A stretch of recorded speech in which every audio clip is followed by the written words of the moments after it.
Hi friends, நல்ல க்ரன்ச்சியாக காரமாக ஒரு மிக்சர் பண்ணலாமா?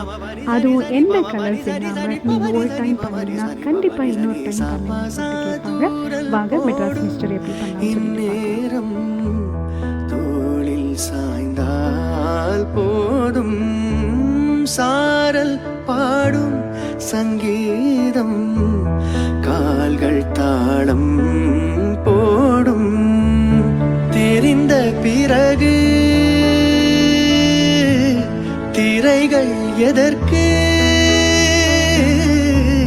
நனைந்த பிறகு நாணம் எதற்கு மார்பில் சாயும் போது தென்றல் வந்து என்னை தொடும் ஆஹா சத்தம் இன்றி முத்தமிடும்